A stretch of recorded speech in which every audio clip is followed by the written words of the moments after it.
Mes salutations à vous de la paix et l'amour du Christ.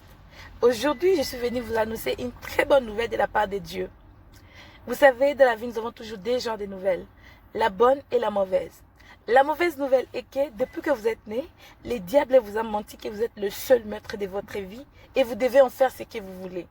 En oubliant que c'est lui qui voulait en être le maître, sous-entendu vos désirs.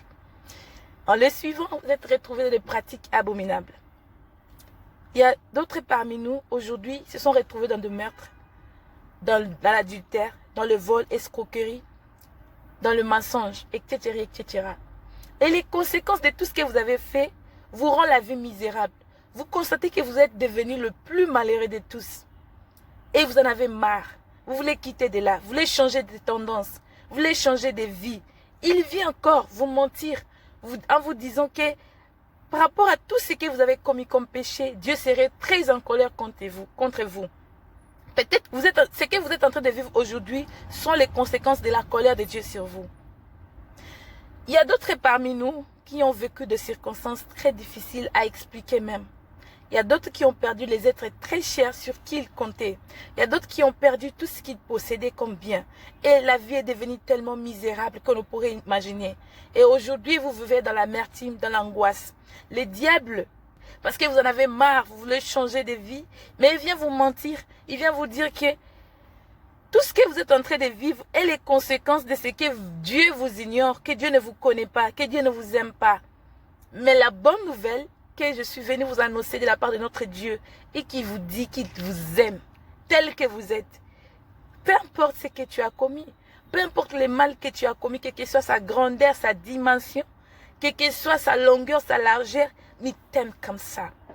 Toi qui as vécu une vie très malheureuse depuis ton enfance jusqu'à aujourd'hui, il te dit qu'il ne t'a pas oublié. Il ne t'ignore pas. Il te connaissait avant que tu n'aies sorti du sein de ta mère.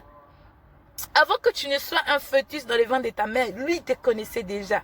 Et il t'aimait déjà, il continue de t'aimer. Aujourd'hui, il n'a qu'un seul désir pour toi. Comme tu es fatigué de cette vie, tu en as marre, il veut te faire entrer dans le repos.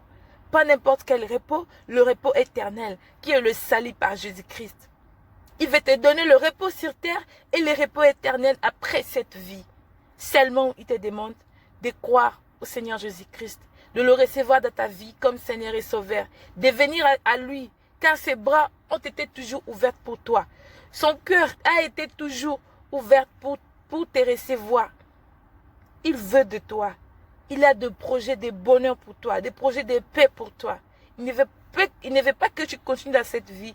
Il ne veut pas que tu continues dans des pleurs, dans des cris, dans des larmes. Il veut que ta vie change. Il veut que tu sois heureux. Puisque ces projets sont des projets de bonheur et non de malheur sur toi. Voilà la raison pour laquelle il avait donné son Fils unique Jésus-Christ pour que tu sois sauvé.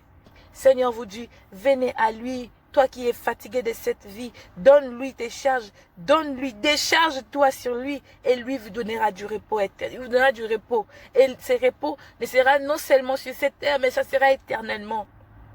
Et voilà pourquoi il est venu même à travers les réseaux sociaux, c'est pour vous annoncer cette bonne nouvelle.